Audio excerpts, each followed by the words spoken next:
매일 성경 묵상을 돕는 해설 가이드입니다. 안녕하세요. 묵상 코치입니다. 함께 읽고 나눌 말씀은 누가복음 15장 11절에서 32절까지 말씀입니다. 오늘 본문은 예수님께서 탕자의 비유를 소개하십니다. 아버지에게 엄청난 불명예를 끼치고 떠난 아들의 비참한 삶과 아버지에게로 돌아가는 내용, 그리고 아버지의 한영과 큰아들의 불만, 이것이 탕자의 비유에 나옵니다. 먼저 11절에서 19절 읽겠습니다. 또 이르시되 어떤 사람에게 두 아들이 있는데 그 둘째가 아버지에게 말하되 아버지여 재산 중에서 내게 돌아올 분깃을 내게 주소서 하는지라. 아버지가 그 살림을 각각 나누어 줬더니 그 후 며칠이 안 되어 둘째 아들이 재물을 다 모아가지고 먼 나라에 가 거기서 허랑방탕하여 그 재산을 낭비하더니 다 없앤 후 그 날에 크게 흉년이 들어 그가 비로소 궁핍한지라. 가서 그 나라 백성 중 한 사람에게 붙어 사니 그가 그를 들로 보내어 돼지를 치게 하였는데 그가 돼지 먹는 쥐염 열매로 배를 채우고자 하되 주는 자가 없는지라. 이에 스스로 돌이켜 이르되 내 아버지에게는 양식이 풍족한 품꾼이 얼마나 많은가. 나는 여기서 줄여 죽는구나. 내가 일어나 아버지께 가서 이르기를 아버지 내가 하늘과 아버지께 죄를 지었사오니 지금부터는 아버지의 아들이라 일컬음을 감당하지 못하겠나이다. 나를 품꾼의 하나로 보소서 하리라 하고. 1절에서 19절은 아버지를 떠난 아들 내용입니다.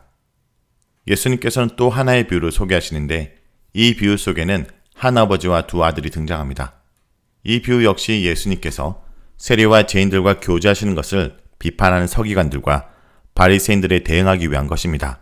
이 비유에 등장하는 두 아들 가운데 작은 아들이 아버지에게 자신의 소유권을 주장하는 장면이 눈에 띕니다.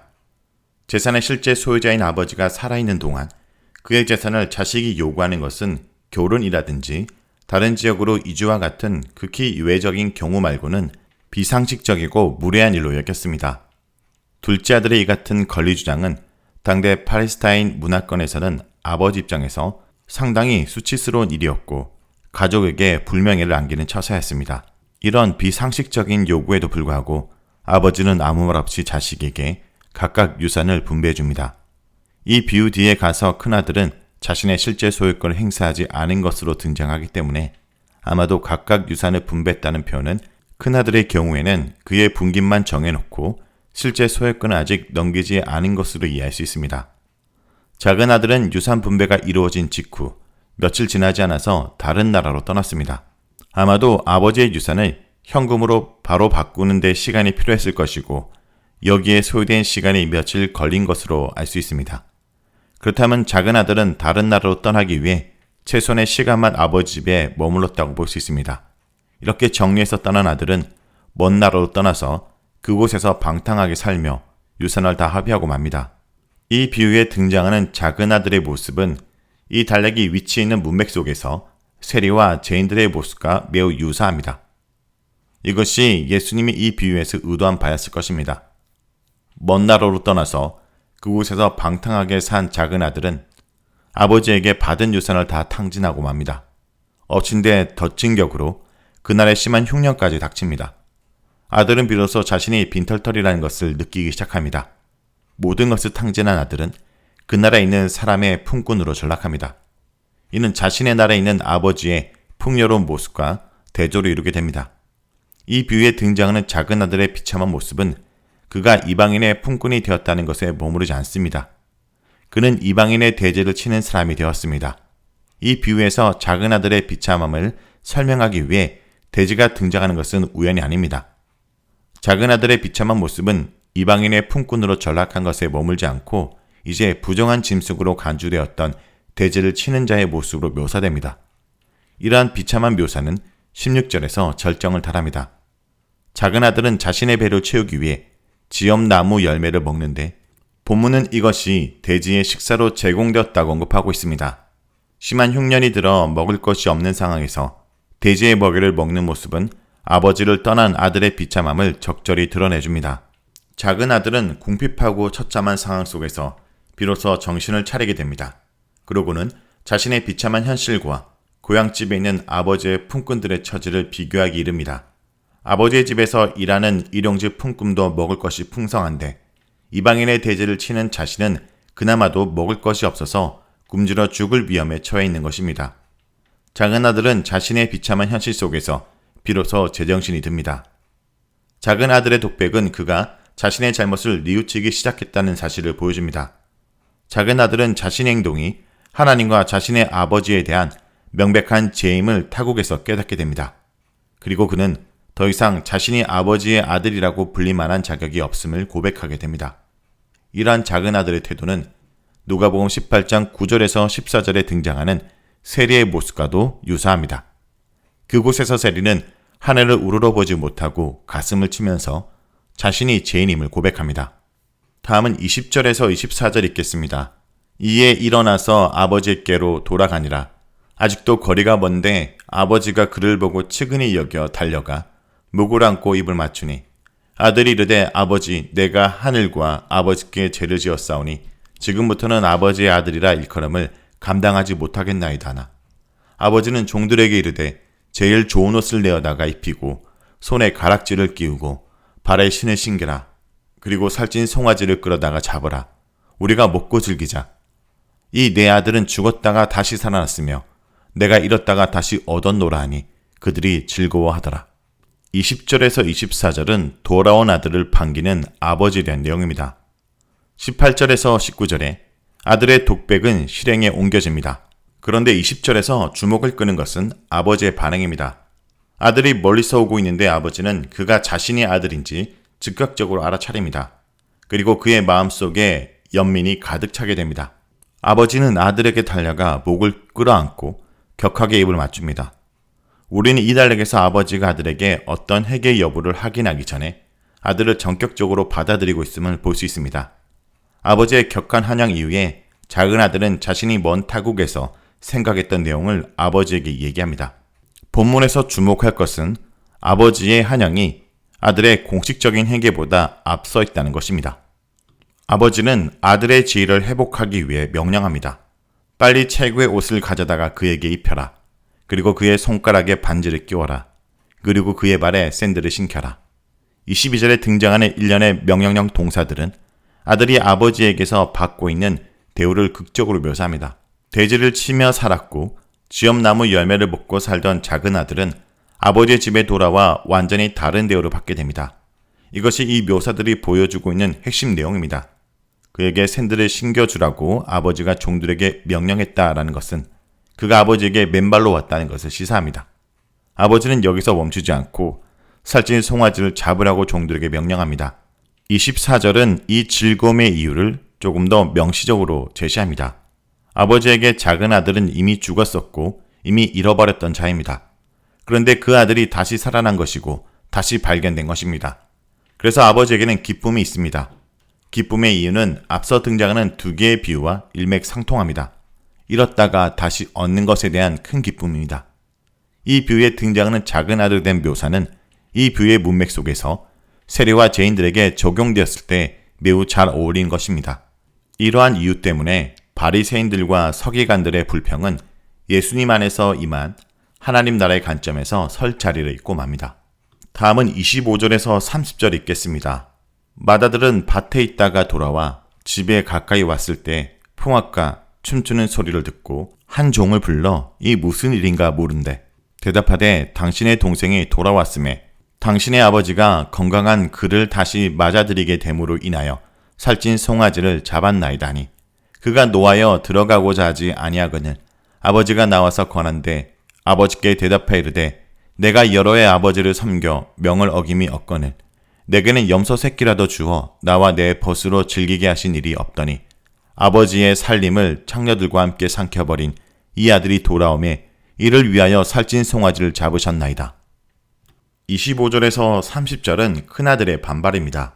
큰아들이 집으로 다가왔을 때 아버지의 집에서 들리는 악기 소리와 춤추는 소리를 들었습니다.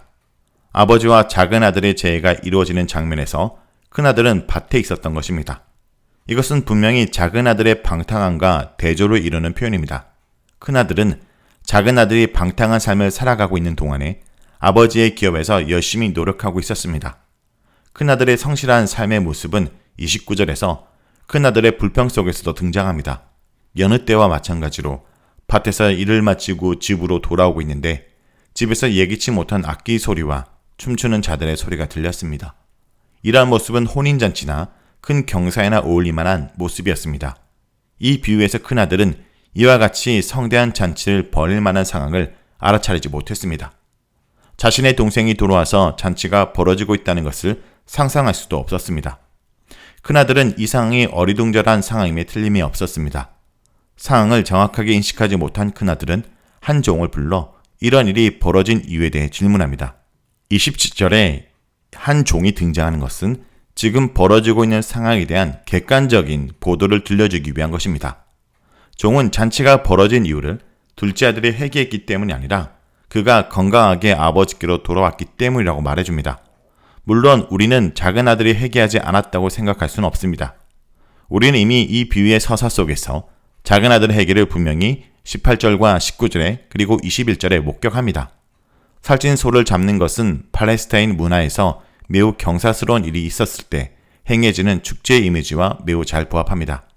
지금 묘사되고 있는 상황은 매우 즐거운 상황임에도 틀림없고 모든 사람이 기뻐하고 있는데 유독 기뻐할 수 없는 한 사람이 등장한 것입니다. 이렇게 화가 난 큰아들은 동생을 위해서 열린 성대한 잔치 자리에 참석하기를 원치 않았습니다. 그래서 이번에도 아버지가 문지방을 넘어 밖으로 나옵니다. 이러한 묘사는 이 비유에서 등장하는 아버지의 특징적인 모습입니다. 그는 둘째 아들에게도 나아와서 그 아들을 얼싸안고 기뻐했습니다. 화가 난 큰아들의 경우에도 아버지는 나와서 이미 배설된 잔치에 같이 참여할 것을 권면합니다. 아버지의 권면에 큰아들은 자신이 화가 난 이유와 그 잔치 자리에 참석하기를 원치 않는 이유를 설명합니다. 이곳에 등장하는 큰아들의 불만은 작은 아들의 향해 있지 않고 아버지를 향해 있습니다. 큰아들은 작은 아들과 대조적으로 아버지를 떠나지 않고 곁에서 아버지를 섬겼습니다. 이곳에서 큰아들의 입에서 나오는 불평은 전적으로 작은 아들의 행위와 대조되도록 의도된 것으로 보입니다. 이러한 주장은 다음에 등장하는 말에서도 확인됩니다. 큰아들은 아버지의 말씀을 어긴 일이 없습니다. 이곳에서 이미지는 작은 아들의 폐역한 행위와 대조되는 큰아들의 순종을 강조하는 의도를 읽힙니다. 큰아들의 이 같은 순종의 행위에도 불구하고 아버지는 큰아들이 자신의 친구들과 즐길 수 있도록 초라한 잔치 한번 제대로 마련해 준 적이 없습니다. 그런데 작은 아들을 위해서 살찐 소를 잡아 성대한 잔치를 벌이고 있는 아버지의 모습에 큰아들은 화가 난 것입니다. 큰아들이 자신의 동생을 바라보는 시각이 등장하고 있습니다. 큰아들이 보기에는 당신의 이 아들은 아버지의 재산을 창기와 더불어 집어삼킨 자입니다.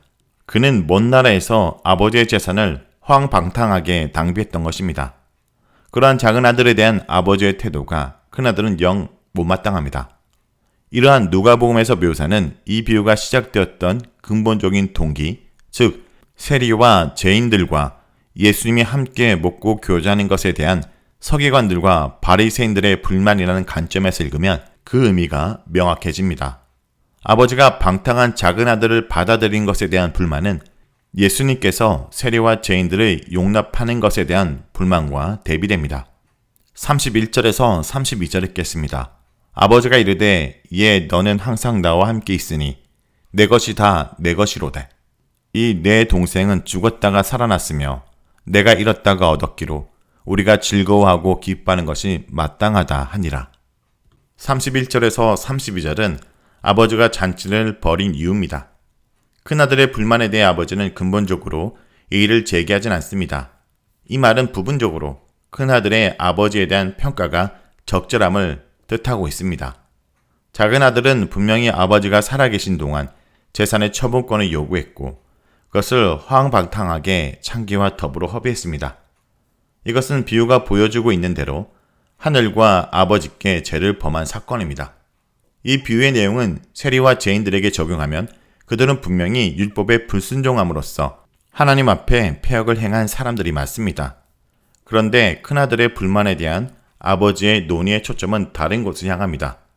작은 아들을 받아들였다는 사실 자체가 큰아들의 지위에 어떤 변화를 가져오는 것을 의미하는 것이 아니라는 뜻입니다. 큰아들로서 지위와 권한에는 변화가 없습니다. 큰아들이 자신의 동생을 당신의 이 아들로 호칭한 것에 대해 아버지는 큰아들에게 너의 이 동생이라고 바꾸어 부릅니다. 이러한 호칭의 변화는 큰아들이 작은 아들을 받아들이기를 원하는 아버지의 마음을 반영한 것입니다. 아버지에게 작은 아들이 살아나고 되찾게 되었다면 이것은 큰아들에게도 동일한 것으로 받아들여져야 한다는 것이 아버지의 논리입니다. 앞서 언급한 대로 이 비유의 이야기는 예수님께서 세리와 죄인들을 용납하시고 그들과 더불어 식사 교제를 하는 것에 관한 서기관들과 바리새인의 불평으로 인해 생긴 것입니다. 큰아들이 제기하는 불만에 대해 예수님 당시 유대인들은 충분히 이해할 수 있었을 것입니다.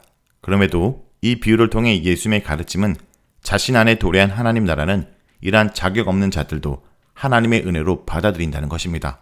이것이 새롭게 도래한 하나님 나라의 새로운 방식이고 바로 아버지 하나님 마음인 것을 이 비유는 가감없이 드러내고 있습니다. 이제 남아있는 것은 큰아들도 아버지의 마음을 깨닫고 함께 잔치로 들어가는 것입니다. 그것이 아버지의 마음입니다. 이 구절이 제시하는 것은 바로 큰아들에게 필요한 관점의 변화입니다. 한없이 너그러운 아버지의 관점을 큰아들이 받아들이기만 한다면 그는 아버지와 마찬가지로 잃어버렸던 자신의 동생을 얻게 됩니다. 그러면 그도 아버지의 기쁨에 참여할 수 있게 되는 것입니다. 자, 여기까지가 누가복음 15장 11절에서 32절까지 말씀입니다. 오늘 말씀을 통해 우리는 무엇을 묵상하고 적용해야 할까요? 주님은 오늘도 우리를 기다리십니다. 아버지는 아들이 돌아오길 기다렸습니다. 그리고 돌아온 아들을 맞이하고 달려나갔습니다.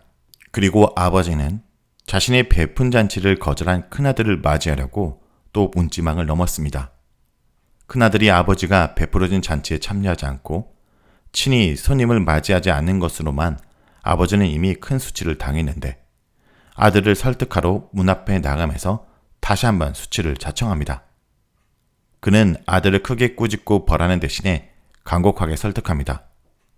이것이 우리를 살리려고 아들을 육신의 몸으로 입혀 보내시고 십자가의 수치에 넘겨주신 하나님 아버지의 사랑입니다. 그 하나님이 오늘도 그 주님의 마음을 알기를 간절히 기다리십니다. 성도 여러분, 오늘도 우리를 기다리시고 우리를 맞이하려고 달려나오신 그 아버지의 마음을 헤아리는 하루가 되길 간절히 기도드립니다.